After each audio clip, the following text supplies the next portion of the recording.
إني كنت من الظالمين وقال الله تبارك وتعالى ربنا ظلمنا أنفسنا وإن لم تغفر لنا وترحمنا لنكونن من الخاسرين وقال الله عز وجل ولا تحسبن الله غافلا عما يعمل الظالمون إنما يؤخرهم ليوم تشخص فيه الأبصار وقال النبي صلى الله عليه وسلم يقول الله عز وجل حرمت علي الظلم فلا تظالموا فيما بينكم أو كما قال عليه الصلوات والتسليم صدق الله مولانا العظيم وصدق رسوله النبي الكريم ونحن على ذلك لمن الشاهدين والشاكرين الحمد لله رب العالمين يا رب صل وسلم دائما أبدا على حبيبك خير الخلق كلهم. محترم بزرگوں اور دوستو، ہمارے پاس اس وقت یہ آدھا گھنٹہ ہے، یعنی ٹھیک 1:15 بجے پروگرام کے مطابق نماز ادا ہوگی انشاءاللہ. جیسا کہ ابھی امام صاحب نے بیان میں اعلان فرمایا، اپنے وقت پر نماز ہوگی اور نماز کے بعد پھر انشاءاللہ تھوڑی دیر آپ سے گفتگو کرنے کا موقع ملے گا. اس آدھے گھنٹے میں اس وقت جس موضوع پر بات کرنی ہے، اللہ کرے وہ بولنے والے کے لیے بھی اور آپ سننے والے بھائیوں کے لیے بھی ساری زندگی کا لاہ عمل بن جائے. میں بہت شارٹ میں مضمون بیان کرتا ہوں، مضمون بہت زیادہ پھیلا ہوا ہے، لیکن بہرحال آدھے گھنٹے میں ہم کو اس کو پورا کرنا ہے. اللہ کرے بات پوری آ جائے اور جس مقصد کے لیے یہ موضوع اس وقت ذہن میں آیا ہے اللہ وہ مقصد پورا کرا دے. حضرات، یہ کائنات خود نہیں بنی اور اس کائنات میں پیدا ہونے والا انسان خود دنیا میں نہیں آیا. اس کائنات کو اللہ نے پیدا کیا اور اس کائنات میں تمام مخلوقات کی طرح انسان کو بھی اللہ ہی نے پیدا کیا. دنیا میں کوئی چیز خود نہیں بن سکتی. وہ لوگ بہت ہی زیادہ نادان ہیں جو یہ سمجھتے ہیں کہ کائنات خود بخود بنی یا کوئی چیز خود بخود بنتی ہے. آدمی کبھی کبھی بہت اونچی ڈگریوں والا ہونے کے باوجود بعض دفعہ ایسی بیوقوفی کی باتیں کہتا ہے جیسی بیوقوفی کی باتیں ان پڑھ آدمی بھی نہیں کہتا. انہی بیوقوفی کی باتوں میں سے ایک بدترین بیوقوفی یہ ہے کہ دنیا میں لوگ کہتے ہیں کائنات خود ہی بنی ہے. چھوٹی سے چھوٹی چیز خود نہیں بن سکتی تو ساری کائنات کیسے بنے گی، اور چھوٹی سے چھوٹی چیز خود چل نہیں سکتی تو کائنات خود بخود کیسے چلے گی. کشتی خود نہیں بنتی اور دریا میں خود نہیں چلتی. جہاز خود نہیں بنا، فضا میں خود بخود نہیں اڑتا. گھڑی خود نہیں بنی اور خود بخود نہیں چلتی. کمپیوٹر خود نہیں بنا اور خود بخود چلتا بھی نہیں ہے. بنانے والا بھی کوئی ہے، چلانے والا بھی کوئی ہے. موبائل خود نہیں بنا اور نہ خود بخود چلتا ہے. بنانے والا بھی کوئی ہے، چلانے والا بھی کوئی نہ کوئی ہے. زمین سے گندم خود نہیں ہوگا، اس گندم سے آٹا خود نہیں بنتا، اس آٹے سے روٹی خود نہیں بنتی. تو بس ایسے ہی ساری کائنات نہ خود بنی ہے اور نہ یہ خود بخود چلتی ہے. اس کا بنانے والا بھی کوئی نہ کوئی ہے اور اس کا چلانے والا بھی کوئی نہ کوئی ہے. اس ذات کا نام ہے اللہ جل شانہ. اور اللہ نے خود اپنا تعارف کرایا اور اس دنیا میں جو سب سے مقدس ترین مخلوق ہے نبی، ان نبیوں کو اسی کام کے لیے بھیجا تھا کہ تم سب سے پہلے میرا تعارف کراؤ گے.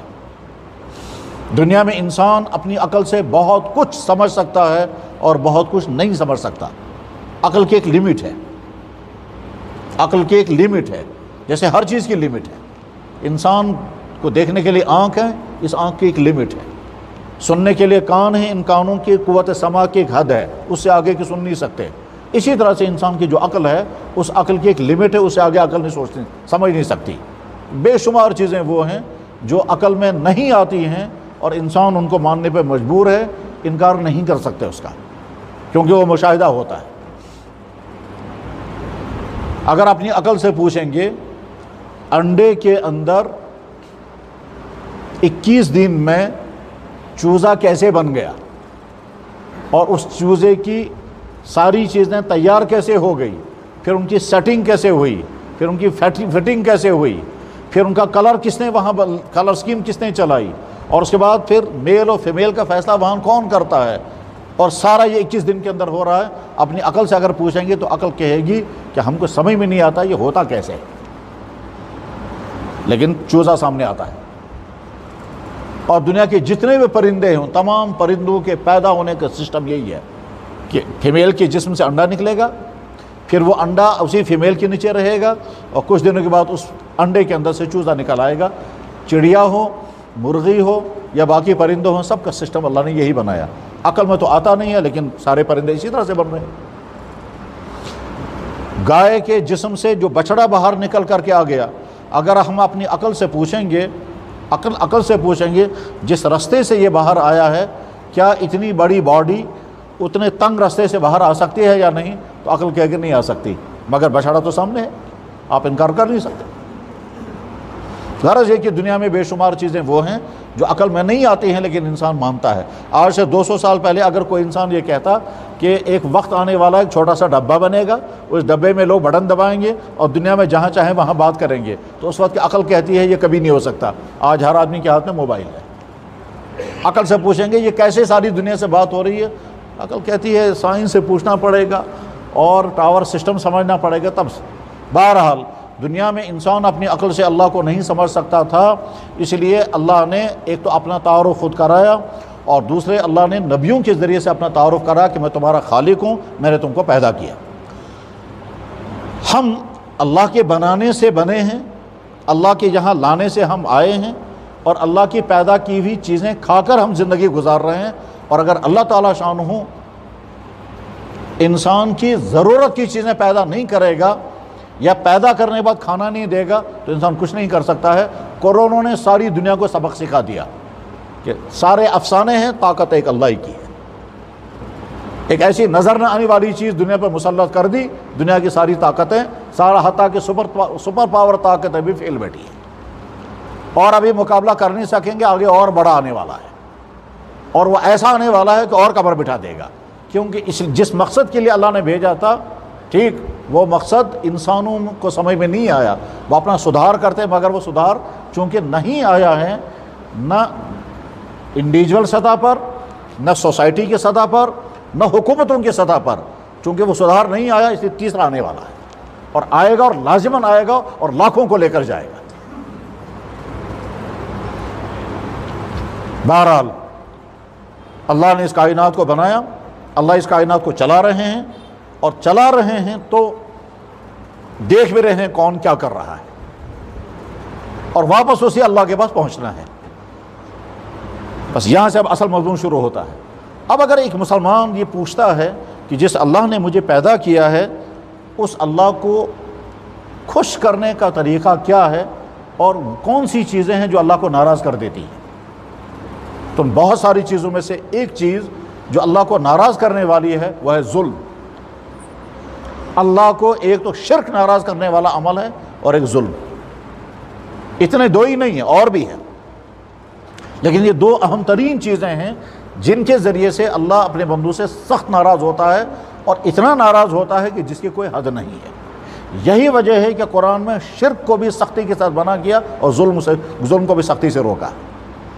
چنانچہ جناب رسول اکرم صلی اللہ علیہ وسلم فرماتے ہیں اللہ یہ کہتا ہے میں نے اپنے اوپر ظلم حرام کیا ہے، تمہارا ظلم میں کہاں برداشت کروں گا۔ قرآن کریم میں اللہ تعالیٰ فرماتے ہیں یہ مت سمجھو اللہ تعالیٰ ظالموں سے غافل بیٹھا ہے، وَلَا تَحْسَبَنَّ اللَّهَ غَافِلًا عَمَّا يَعْمَلُ الظَّالِمُونَ، یہ مت سمجھنا اللہ تعالیٰ ظالموں سے غافل بیٹھا ہے، میں ایک کو دیکھ رہا ہوں کون کیا کر رہا ہے۔ قرآن کریم میں اللہ تعالیٰ فرماتے ہیں إِنَّ اللَّهَ لَا يَظْلِمُ النَّاسَ شَيْئًا، اللہ اپنے بندوں پر کبھی کوئی ظلم نہیں کرتا، وَلَكِنَّ النَّاسَ أَنفُسَهُمْ يَظْلِمُونَ، لیکن لوگ آپس میں ایک دوسرے پر بھی ظلم کرتے ہیں اور اپنے اوپر بھی ظلم کرتے ہیں۔ قرآن کریم میں اللہ تعالیٰ فرماتے ہیں تم ظالم قیامت کے دن جب پہنچو گے تو اپنی انگلیوں کو کاٹو گے، وہ دن یاد رکھنا، وَيَوْمَ سُدُحْتَجُ یاد، وہ دن یاد رکھنا، یوم جس دن یعض انگلیوں کو چباؤ گے، اتھن ہیوت سے یوم یعض کے بنے ہیں ہاتھوں کو کاٹنا، غصے میں، افسوس میں، غم میں، انسان اپنی انگلیوں کو کاٹتا ہے تو اس کو کہتے ہیں انگلیوں کو کاٹنا بربنائے غم، اور کوشر پرشس ونان اتن سے پھر سو دوت ہے جو یاد وہ دن یاد رکھنا جس دن تم ظالم اپنی انگلیوں کو کاٹو گے اور افسوس کرو گے میں نے ظلم کیا اپنے اوپر، میں نے اپنے آپ کو غلط راستے پر چلایا، کاش میں نے اپنے آپ کو فلاں سوسائٹی میں نہ پہنچایا ہوتا، کاش میں نے فلاں آدمی کی کمپنی نہ لی ہوتی، کاش میں فلاں فرینڈ سرکل میں برباد نہ ہوا ہوتا، کاش میں نے فلانے کو فالو نہ کیا ہوتا تو میں برباد نہ ہوا ہوتا۔ تو اس وقت قرآن نے کہا تم ظالم افسوس کرو گے کیونکہ تم نے اپنے اوپر ظلم کیا۔ جناب رسول اکرم صلی اللہ علیہ وسلم نے ایک حدیث میں فرمایا اپنے بھائیوں کی مدد کرو، ظالم ہو تب بھی مدد کرنا، مظلوم ہو تب بھی مدد کرنا۔ انصر اخاک ظالما او مظلوما، اپنے بھائی کی مدد کرنا، ظالم ہوگا تب بھی مدد کرنا اور مظلوم ہوگا تب بھی مدد کرنا۔ تو صحابہ کرام نے عرض کیا یا رسول اللہ مظلوم کی مدد کرنا تو سمجھ میں آیا، لیکن ظالم کی مدد کرنے کے معنی کیا ہے؟ تو آپ نے فرمایا ظالم کی مدد یہ ہے کہ اس کو ظلم سے روکو، یہ بخاری شریف میں حدیث ہے۔ میرے بھائی ظلم کے متعلق قرآن میں بہت آیتیں ہیں اور اللہ کے نبی علیہ السلام کے بہت ارشادات ہیں، میں ان تمام آیتوں اور ارشادات کو اب اس پر بیان نہیں زیر تذکرہ نہیں لاؤں گا، آگے جو باتیں عرض کرنی ہے وہ یہ کہ ہم غور کریں ہمارے معاشرے میں کون کس پر کیا کیا ظلم کرتا ہے۔ تو جواب یہ ہے کہ ہمارے معاشرے میں سب سے زیادہ ظلم انسان اپنے اوپر کر رہا ہے، ہمارے معاشرے میں سب سے زیادہ انسان خود اپنے اوپر ظلم کر رہا ہے۔ جب وہ اللہ کو ناراض کر کے زندگی گزار رہا ہو تو اس کا مطلب یہ ہے کہ اپنے اوپر ظلم کر رہا ہے، کیونکہ اپنے آپ کو تیار کر رہا ہے اللہ کے غضب کا شکار ہونے کے لیے، اور یہی انسان پر ظلم ہے۔ کیا انسان اپنے اوپر ظلم کرتا ہے؟ جواب ہے بالکل، یقیناً کرتا ہے۔ قرآن کریم میں جب حضرت آدم علیہ السلام کی دعا نقل ہوئی ہے تو اس میں کیا بیان کیا گیا؟ آدم علیہ السلام نے دعا کی ربنا ظلمنا انفسنا، یا اللہ ایسے پنس پانس پہ پانے ظلم نگر پنس پانس پانے ظلم، یا اللہ میں نے اپنے اوپر ظلم کیا، وَإِن لَمْ تَغْفِرْ لَنَا وَتَرْحَمْنَا لَنَكُونَنَّ مِنَ الْخَاسِرِينَ، اگر آپ مجھے معاف نہیں کریں گے تو میں برباد ہو جاؤں گا۔ اور حضرت یونس علیہ السلام کی دعا جب نقل ہوئی لا الہ الا انت سبحانک انی کنت من الظالمین، حضرت ابو بکر صدیق رضی اللہ تعالیٰ عنہ نے حضور اکرم صلی اللہ علیہ وسلم کی خدمت میں عرض کیا یا رسول اللہ نماز میں درود شریف کے بعد دعا کون سی پڑھوں؟ صدیق اکبر نے حضور سے سوال کیا یا رسول اللہ مجھے بتائیں میں نماز کے بعد کون سا نماز میں اخیر میں درود شریف بعد کون سی دعا پڑھا کروں گا؟ سوال کرنے والا صحابہ کرام میں سب سے اونچے درجے کا انسان ہے۔ تو اللہ کے نبی نے ان کو جواب میں کیا فرمایا؟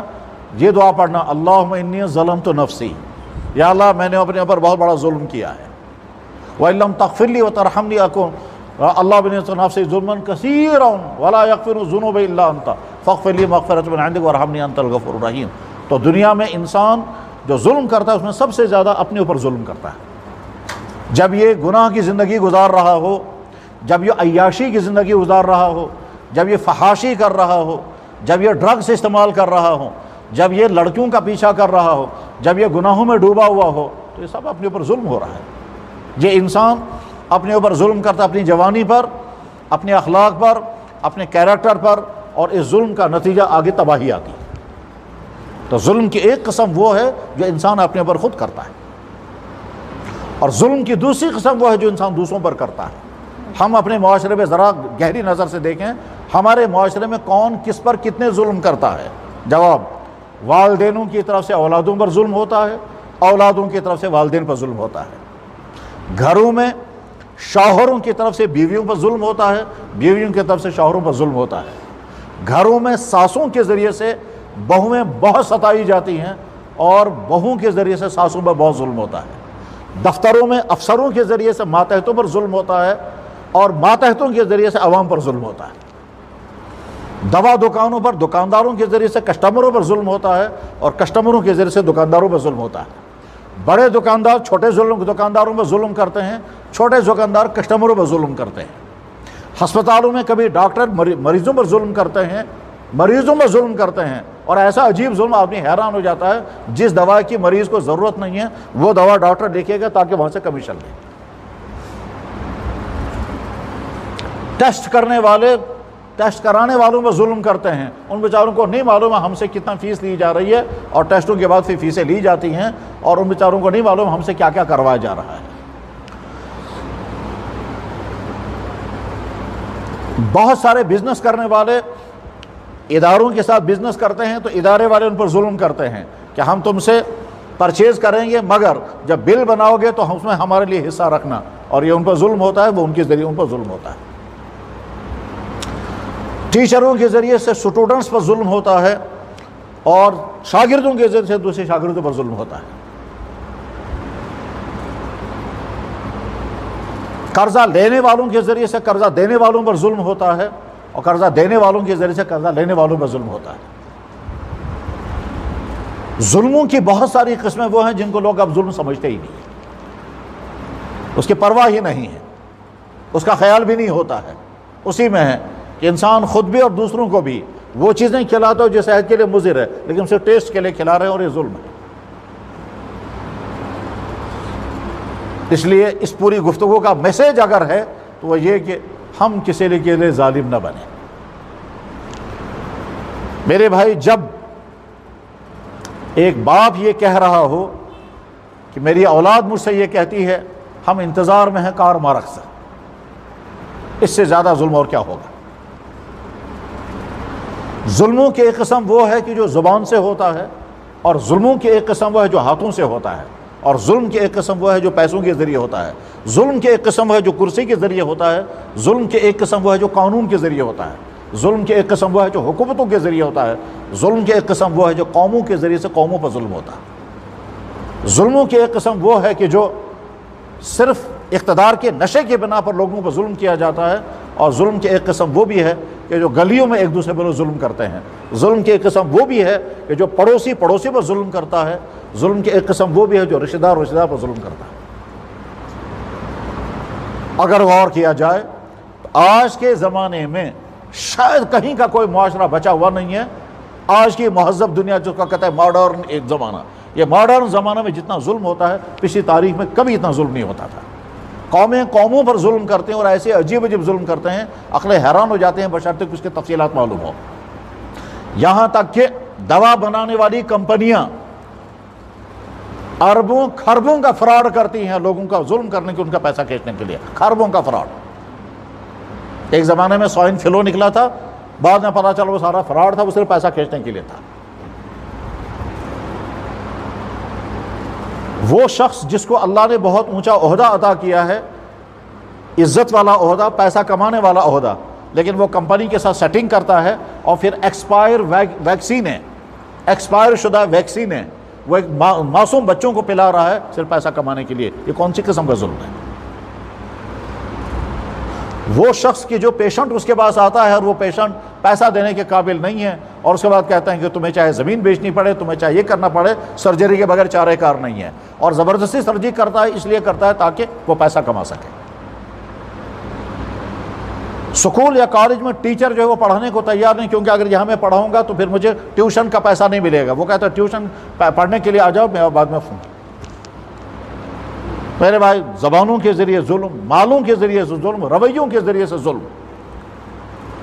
میرے ایک صاحب کل مجھے بتا رہے تھے، کہنے لگے جی میں اپنے گھر میں دیکھتا ہوں میری ماں میری بیوی پر ظلم کرتی ہے۔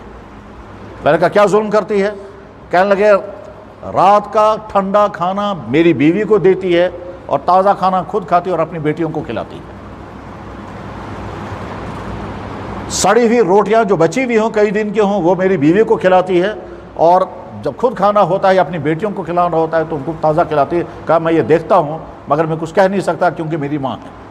تو میں نے کہا اپنی ماں سے کہہ دینا، ان قریب خدا کی طرف سے تم کو وہ پکڑ آئے گی، اس کے بعد پھر تم چھوٹ نہیں پائے گی۔ واقعتاً یہی ہے۔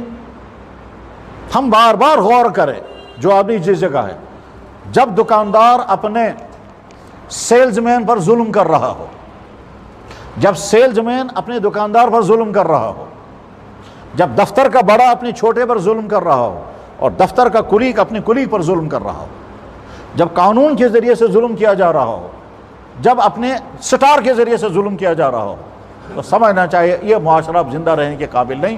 اللہ تعالیٰ شانہ فرماتے ہیں میں دیکھ رہا ہوں کون کیا کر رہا ہے، اور جب زمین ظلم سے بھر جاتی ہے تو پھر اللہ تعالیٰ شانہ اس کو صفائی کرنے کے لیے کوئی نیا نظام شروع کر دیتے ہیں۔ یہ وائرس وہی ہے، اور اگر انسانوں میں سدھار نہیں آیا تو آگے اس کے اور زیادہ خطرناک نتائج نکلیں گے، ملکوں کی سطح پر بھی اور نچلی سطحوں پر بھی، گھریلو سطحوں پر بھی۔ اس میں اللہ تعالیٰ شانہ کسی کو نہیں دیکھتے۔ پھر تم اپنے سائنس کے ذریعے، اپنے ہتھیاروں کے ذریعے، اپنے ٹیکنالوجی کے ذریعے، اپنے سپر پاور ہونے کے گھمنڈ میں اس وائرس کا مقابلہ نہیں کر سکو گے۔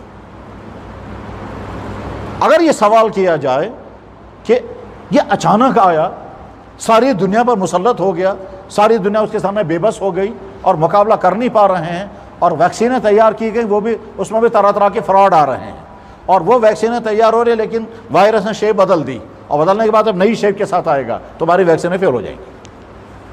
چنانچہ دنیا کے بے شمار ڈاکٹر کہہ رہے ہیں ویکسین کچھ نہیں کر پائے گی، کیونکہ جن کا ویکسینیں کیے گئے وہ پھر پازیٹو آ گئے۔ اس کا مطلب تمہاری ویکسینیں نہیں مقابلہ کر سکیں گی جب تک تم اپنے رویوں کو بدلو گے نہیں، اور یہ رویے تمہارے گھروں سے لے کر کے دنیا کی اونچی سطحوں تک ہوگی۔ جب اداروں کے ذریعے سے اداروں پر ظلم کیا جائے، جب قوموں کے ذریعے سے قوموں پر ظلم کیا جائے، جب ملکوں کے ذریعے سے ملکوں پر ظلم کیا جائے، اور نچلی سطح پر دیکھیے تو گھروں کے اندر بڑا بھائی چھوٹے بھائی پر، چھوٹا بھائی بڑے بھائی پر، شوہر بیوی پر، بیوی شوہر پر، ساس اپنی بہو پر، چھوٹی سطح کا ظلم ہے، بڑی سطح کا بھی ظلم ہے۔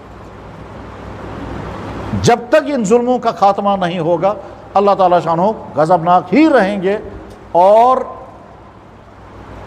یہ ہو سکتا تھا کہ تمام دنیا کے انسانوں کا اللہ تعالیٰ صاف کر دے، مگر وہ تو جناب رسول اکرم صلی اللہ علیہ وسلم نے دعا کی ہے، یا اللہ میری قوم پر وہ عذاب مسلط مت کیجئے جس کے نتیجے میں ساری قوم تباہ ہو جائے۔ اس کی وجہ سے اللہ تعالیٰ شانہ بڑا عذاب نہیں بھیجتا۔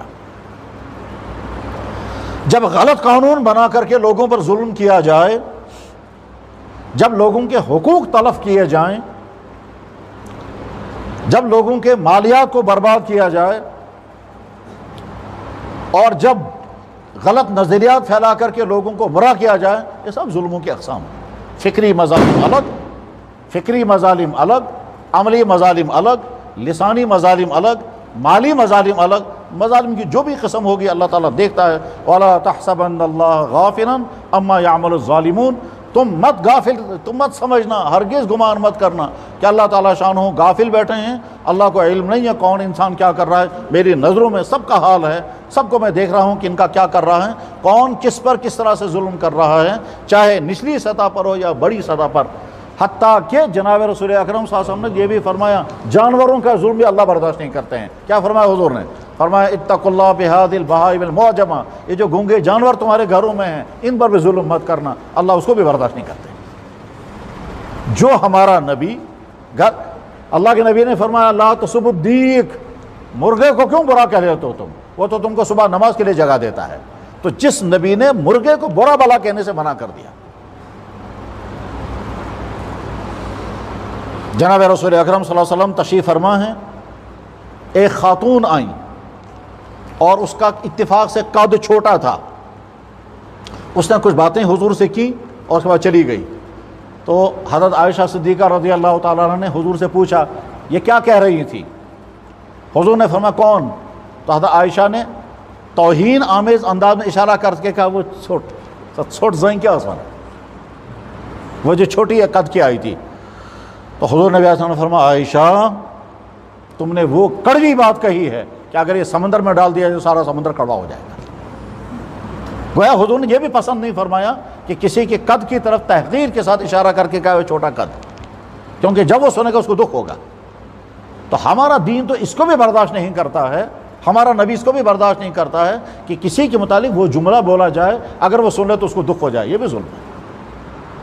لہذا بار بار میٹر لگا کر کے دیکھیں، بات ختم ہو رہی ہے، ہماری زبان سے کسی پر ظلم تو نہیں ہو رہا ہے، ہمارا رویے سے کسی پر ظلم تو نہیں ہو رہا ہے، ہمارے گھر کے اندر کسی کے ظلم تو نہیں ہو رہا ہے، ہم مالی اعتبار سے کسی پر ظلم تو نہیں کرتے ہیں۔ مالی اعتبار سے ظلم کبھی کبھی ایسا لگتا ہے یہاں کے 99% لوگ مالی اعتبار سے اپنے گھر والوں پر ظلم کرتے ہیں، 99% لوگ۔ کیسے؟ آدمی کی وفات ہو گئی، وراثت شریعت کے اصول کے مطابق تقسیم نہیں ہوگی، جس کے قبضے میں جو ہے وہ قبضہ کر کے بیٹھ جاتا ہے۔ تو جن کا حق ہے ان کو حق نہیں مل رہا ہے، تو یہ مالی ظلم ہے۔ اور بعض دفعہ لوگ سننے کو بھی تیار نہیں ہیں۔ ٹھیک، ابھی پچھلے ہفتے ایک صاحب کہا کہ جناب ہماری والدہ کی وفات ہو گئی، اس نے پراپرٹی چھوڑی ہے، اب ہمیں کیا کرنا ہے؟ میں نے کہا شریعت کے مطابق تقسیم کرو۔ کہتے ہیں بڑا بھائی کہتا ہے اشن مانا شارہ وارہ، کہتا ہے ہم نے زیادہ اصرار کیا کہ شارہ کو مشید مستاون یو اور چناسن کا رمضان شارہ۔ کیا مطلب اس کا؟ مطلب اس کا یہ ہے کہ میرے قبضے میں جو ہے شریعت کے ضابطوں کے مطابق میرے قبضے سے بہت سارا نکل جائے گا، تو وہ چاہتا نہیں ہے وہ کہنا۔ ادھر سے بڑے بڑے صاحب ہیں، ابھی کس چیز کے بڑے صاحب ہیں، لیکن صاحب میں کہتے ہیں شارہ کو مشید مستاون یو اور چناسن۔ اس کے ذریعے سے وہ کیا چاہتے ہیں؟ اپنے بھائیوں پر، اپنی بہنوں پر، اپنی ماؤں پر ظلم کرنا، کیونکہ میرے قبضے میں جو مال آ چکا ہے میں اس کو چھوڑنا نہیں چاہتا ہے۔ تو جب شرعی اصولوں کے مطابق وراثت تقسیم نہیں ہوگی تو یہ ظلم ہے۔ جب دکاندار اپنے ماتحت ملازموں پر ظلم، حتیٰ کہ والدین اپنے اولادوں پر ظلم کرتے ہیں، باپ نے اپنے بیٹے کو اپنی دکان میں کاروبار میں شامل کر لیا، اس بیٹے کو نہیں معلوم ہے کہ میں دکاندار میں کیا ہوں، میں سیلز مین ہوں، میں پارٹنر ہوں کہ میں ہیلپر ہوں، بیٹے کو کچھ نہیں معلوم ہے، کر رہا ہے یہ باپ کے ساتھ ملازم، دکان پر کام کر رہا ہے۔ 10-20 سال کے بعد جب باپ مر جاتا ہے، اب یہ بیٹا کہتا ہے جناب یمن دہن وہن ورین یہ کیسا میں یہ دکان اس کروں تو اچھا میں کہیں کنہ ہو گیا، گھر میں جھگڑا شروع۔ اس کے بعد پھر نہ کوئی مفتی اس کا فیصلہ کر پاتا ہے، اور نہ کوئی جج فیصلہ کر سکے گا، نہ کوئی برادری کا ضبط فیصلہ کر سکے گا، نہ مسجد کمیٹی والے فیصلہ کر سکتے ہیں، کیونکہ یہ بیٹا جو باپ کے ساتھ 10-20 سال تک رہا، اگر یہ پارٹنر ہوتا تو اس کو حصہ ملتا پارٹنرشپ کا، پارٹنر ہے نہیں ہے۔ اگر یہ سیلز مین ہوتا تو اس کو تنخواہ دیتے، مگر سیلز مین بھی نہیں ہے۔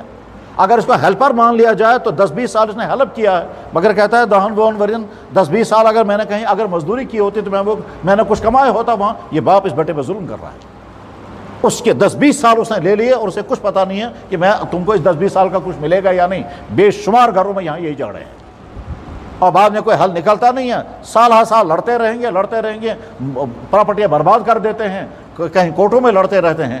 اور کورٹوں میں جو ظلم ہوتا ہے کہیں ججوں کے ذریعے سے، اور کہیں وکیلوں کے ذریعے سے، اور کہیں کورٹوں کے ملازمین کے ذریعے سے، وہ ایک الگ دنیا ہے۔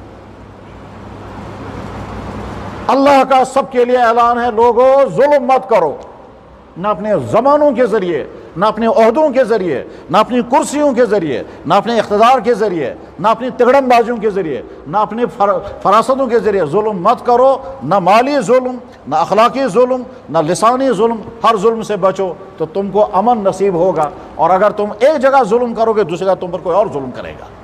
سماج ظلم سے بھر جاتا ہے، اس وجہ سے ایک انسان ایک جگہ ظلم کرتا ہے، اس پر دوسری کا ظلم ہوگا۔ ایک انسان ایک دفتر میں ظلم کرتا ہے، اس پر دوسرے دفتر میں ظلم ہوگا۔ ایک انسان ایک جگہ رشوت کے بغیر کام نہیں کرتا ہے، لوگوں سے رشوت کھینچ رہا ہے، یہ دوسری جگہ اپنا کام کر رہا تھا، وہاں اس کا کام نہیں ہوتا، وہیں سے رشوت کھینچی جاتی ہے۔ ایک نے فراڈ دوائیاں بیچی اور لوگوں سے پیسہ کمایا، ٹھیک، فراڈ دوائیاں بیچی اور لوگوں سے پیسہ کمایا، فراڈ ویکسینیں بیچی اور لوگوں سے پیسہ کمایا۔ بیمار کو دوائی نہیں چاہیے تھی لیکن کمیشن لینے کے لیے دوائی اس کو دوائی۔ ڈاکٹر صاحب کو ٹیسٹ نہیں کرانے تھے کیونکہ پیشنٹ کا مرض جو ہے اس کو پتہ چل گیا، مگر صرف کمیشن لینے کے اس نے جو ہے وہ ٹیسٹ کرائے۔ نتیجہ کیا نکلے گا؟ اب اللہ تعالیٰ شانو اس کو کوئی ایسی بیماری مسلط کر دے گا جس کے نتیجے میں اس کی سزا اس کو لگ جائے گی۔ اللہ ایک ایک انسان کو دیکھتا ہے کون کیا کر رہا ہے اور کس طرح سے کر رہا ہے۔ میرے بھائی، ہر انسان سمجھے اچھی طرح سے کہ میرے ذریعے سے کسی پر زبان کا ظلم، رویے کا ظلم، اللہ کے نبی علیہ السلام نے کیا فرمایا؟ اگر میرا ان کے ذمہ پیسہ ہے، اس کے پاس پیسہ موجود ہے اور وہ دے نہیں رہا ہے، میں اپنی شرافت کی وجہ سے اگر میں مطالبہ نہیں کرتا ہوں تو اللہ کے نبی نے فرمایا اس کو یہ ظالم ہے۔ جب پیسہ تم ادا کر سکتے ہو تم نے کیوں بد رکھا ہے؟ فرمایا مطل الغنی یہ ظلم، جو انسان قرض ادا کر سکتا ہے پھر بھی نہیں کر رہا ہے وہ ظالم ہے۔ حالانکہ ہم نے مطالبہ نہیں کیا پیسوں کا۔ وہ انسان جو دفتروں میں فراڈ کرتے ہیں، چاہے عوام کے ساتھ چاہے اداروں کے ساتھ، ٹھیک، یہ ظلم کر رہا ہے، یہ ظلم کا انجام کہیں نہ کہیں نکلے گا۔ میرے بھائی، جب نچلی سطح پر ظلم ہوتا ہے تو اللہ تعالیٰ شانو پھر ان ظلم کرنے والوں پر بڑے ظالموں کو مسلط کر دیتا ہے۔ جب نچلی سطح کا ظلم ختم ہوگا تو اللہ تعالیٰ بڑے ظالموں کو بھی ہٹا دیتا ہے۔ قرآن کریم کا اعلان ہے، اللہ تعالیٰ فرماتے ہیں ان اللہ لا یظلم الناس شیئا الا لا تظلموا بین ایدیکم، خبردار ایک دوسرے پر ظلم مت کرو۔ اور یہ ظلم ہر قسم کا ظلم ہو سکتا ہے، یہ زبان کا بھی ہے، رویوں کا بھی ہے، اخلاق کا بھی ہے، مالیات کا بھی ہے، اور ان ظلموں میں سے اہم ترین ظلم جو ہم کر رہے ہیں اس وقت وہ ہے ہماری نسلیں اپنے آپ کو فکری اعتبار سے، عملی اعتبار سے، اخلاقی اعتبار سے اور کردار کے اعتبار سے جس راستے کی طرف جا رہے ہیں، یہ اس کے بعد وہ سب سے بڑا ظالم ہے جو انسان اپنے پر ظلم کر رہا ہے۔ وہ نوجوان جو غلط خیالات میں مبتلا ہو رہا ہے وہ اپنے دماغ اور اپنے دل پر ظلم کر رہا ہے۔ وہ نوجوان جو غیر شرعی لباس پہن رہا ہے اور فخر محسوس کرتا ہے ننگے پن سے، اس کا مطلب اپنے پر ظلم کر رہا ہے، کیونکہ وہ اپنے آپ کو تیار کر رہا ہے جہنم میں جلانے کے لیے۔ اللہ کے نبی علیہ السلام نے ارشاد فرمایا کیا لعنت ان مردوں پر جو عورتوں جیسا لباس پہنے، لہذا جو مرد اب بالوں میں ربن لگاتے ہیں یا ہیئر بینڈ لگاتے ہیں یا وانک لگاتے ہیں، ٹھیک، اس کا مطلب یہ ہوا کہ یہ اللہ کے نبی کے ارشاد کے مطابق اللہ کے لعنتوں کے مستحق بن رہے ہیں اور شوق خوش ہیں کہ صاحب ہم فیشن کر کے نہ جانے کہاں پہنچیں گے۔ آدمی پہنچتا کہیں نہیں ہے، روتا رہتا وہیں ہے۔ وہ لوگ کہ جو لوگوں کا مائنڈ سیٹ بگاڑتے ہیں، بدترین ظالم ہے وہ، چاہے اس میں وہ فلم اسٹار ہوں، چاہے وہ رائٹر ہوں، چاہے چلنے چلانے والے لوگ ہوں، جو لوگوں کا مائنڈ سیٹ بگاڑ رہے ہیں وہ بدترین ظالم ہے، فکری ظالم ہے۔ ایسا پروگرام لائیں گے جس سے لوگوں کا ذہن جو ہے وہ بگڑ جائے، یہ آوارہ ہو جائیں، یہ فحشکار بن جائیں، یہ آزادی کے نام پر ناچنے والے بن جائیں اور بدکاریاں کرنے والے بن جائیں۔ نام ہے اس کا ہے فریڈم، نام اس کا رکھیں گے کچھ بھی، یہ ظالم ہے۔ اس لیے وہ تمام میڈیا والے بھی ظالم ہیں جو میڈیا کا غلط استعمال کر کے لوگوں کو برباد کر رہے ہیں اور لوگوں کا مائنڈ سیٹ غلط راستے پر لے جا رہے ہیں، وہ سارے میڈیا والے بھی ظالم ہیں، چاہے وہ بہت بڑا رائٹر ہو عالمی سطح کا، اور چاہے نچلی سطح کا کوئی رپورٹر کیوں نہ ہو، اور چاہے کوئی فوٹوگرافر بھی کیوں نہ ہو، ظلم ہے۔ اسلام نے ظلم کو ہماگیر سطح پر سمجھا کہ یہ بھی ظلم ہے، یہ بھی ظلم ہے، یہ بھی ظلم ہے۔ اس لیے انسان اگر ظلم سے رکتے ہیں تو پھر یہ دنیا امن کا گہوارہ بنے گی، اور اگر نہیں تو چیختے رہیں، ہونے والا کچھ نہیں، اور جب ہونے والا کچھ نہیں، ہونے والا پھر وہی ہے۔ اللہ تعالیٰ شانوں نے ایک دو ویو تو آ گئی ہے، تیسری آنے والی ہے، اور اس کے بعد اگر انسانوں کے اندر سدھار آ گیا تو ٹھیک، ورنہ اس کے بعد اس سے بڑا کچھ اور آئے گا۔ کورونا نے دکھا دیا انسانوں کو کہ انسانوں تمہاری ٹیکنالوجی، تمہارا میڈیسن، تمہاری تحقیقات، تمہاری ویکسینیں نہیں مقابلہ کر سکتی ہیں۔ میں بھیج سکتا ہوں اور ایسے بھیج سکتا ہوں کہ تم اس کو پکڑ بھی نہیں سکو گے، اور اب اس کے ایک قسم کا مقابلہ کیا تو اس کے نئی قسمیں سامنے آئیں گی، اور نہ جانے آگے کس طرح سے ہوگا۔ اور یہ سب اسی لیے کہ ساری زمین ظلم سے بھر گئی ہے، قوموں کے ذریعے سے قوموں پر، ملکوں کے ذریعے سے ملکوں پر، افراد کے ذریعے سے افراد پر، اداروں کے ذریعے سے اداروں پر، میڈیا کے ذریعے سے لوگوں پر، اور گھروں کے ذریعے سے گھر کے افراد بڑوں کی طرف سے چھوٹوں پر ظلم بھرا ہوا ہے۔ جناب رسول اکرم صلی اللہ علیہ وسلم دنیا میں تشریف لائے تھے، آپ نے ظلم کا خاتمہ کیا، اور اس طرح سے ظلم کا خاتمہ کیا کہ جنہوں نے آپ پر ظلم کیا تھا ان کو بھی آپ نے کوئی تکلیف نہیں پہنچنے دی، جنہوں نے آپ پر ظلم کیا تھا ان کو بھی آپ نے کوئی تکلیف پہنچنے نہیں دی، حتیٰ کہ جب ان سے انتقام لے سکتے تھے اس وقت آپ نے معاف فرمایا۔ حضرت زینب جناب رسول اکرم صلی اللہ علیہ وسلم کی صاحبزادی ہیں، حضرت زینب حضور کی صاحبزادی ہیں، جب ایک شخص نے ان کو ایسی حالت میں، جبکہ وہ پریگننسی کی حالت میں تھی، ایک شخص نے نیزہ مارا تھا، تلوار ماری تھی، اور ان کا حمل ضائع ہو گیا تھا۔ اس سے بدترین ظلم اور کیا ہو سکتا تھا؟ ایک خاتون پر نیزہ مارا گیا، اور بعد میں جب جناب رسول اکرم صلی اللہ علیہ وسلم کے سامنے وہی مجرم جس کا نام تھا حبار ابن اسود، وہی جب سامنے آیا، حضور نے فرمایا تم کون ہو اور کیا کہنا چاہتے ہو؟ انہوں نے کہا حضرت میں وہی بدبخت انسان ہوں جس کا نام حبار تھا، اور میں نے آپ کی بیٹی پر نیزہ مارا تھا۔ حضرت زینب رضی اللہ تعالیٰ عنہ، میں آپ سے معافی مانگنے کے لیے آیا ہوں، سلام محمد رسول اللہ کی ذات اقدس پر۔ آپ نے فرمایا حبار، اس وقت جب میں نے سنا تھا تم نے میری بیٹی پر نیزہ مارا ہے، ٹھیک، میں نے اسی وقت معاف کر دیا تھا، آج بھی میں معاف کر رہا ہوں۔ اے دنیا کے انسانوں، محمد رسول اللہ جیسا یہ کردار کہیں نہیں ملے گا، اور وہی نمونہ ہے انسانوں کے لیے۔ چنانچہ میں نے ایک دفعہ کتاب پڑھی تھی، اب تو وہ اس کی وفات بھی ہو گئی، ساؤتھ افریقہ کے بڑا مشہور لیڈر تھا جو سالہ سال جیلوں میں بند رہے، اور اس کے بعد جب جیل سے چھوٹے تھے وہ ساؤتھ افریقہ کا صدر بھی بن گیا تھا، منڈیلا کے نام سے مشہور ہے۔ جس زمانے میں وہ رہا ہو کر کے آئے تھے تو اس زمانے میں وہ جگہ کے انٹرویو دیتے رہتے تھے، اس انٹرویو میں کئی جگہ اس نے کہا کہ میں نے جیل میں جو بہت سارے کام کیے ان میں سے ایک کام میں نے یہ کیا کہ میں محمد رسول اللہ کے حالات زندگی میں نے پڑھے وہاں، اور اس میں وہ بار بار کہتا تھا کہ صاحب میں پڑھ کر حیران ہوتا ہوں جب محمد کے سامنے وہ تمام ملزم، مکہ جب محمد کے قبضے میں آ گیا اور تمام وہ مجرم جنہوں نے ان کو ستایا تھا وہ سب ان کے قبضے میں آ گئے، اس وقت ان سے کوئی بھی بدلہ لے سکتے تھے، لیکن محمد نے آنکھ بند کر سب کو معاف کر دیا تھا۔ معاف کرنے کی یہ مثال دنیا میں کہیں نہیں ملتی۔ پھر وہ بار کبھی کہتا تھا میں نے اسی بات کو اپنے لیے آئیڈیل بنایا، میں نے اسی بات کو اپنے لیے آئیڈیل بنایا، یہ کہتا رہتا تھا۔ میں نے بارہا اس کے انٹرویو پڑھے، اور اس کی ایک مثال پھر بعد میں اس کی زندگی میں پائی گئی۔ میں نے کتاب میں پڑھا جب یہ صدر تھا، اور ایک دفعہ یہ جوہانسبرگ میں یا ڈربن میں، یہ مجھے یاد نہیں کون سے شہر کا دورہ کر رہے ہیں صدر صاحب، ان کی سیکورٹی ان کے ساتھ ہے، سیکورٹی ساتھ ہے، صدر صاحب دورہ کر رہے ہیں۔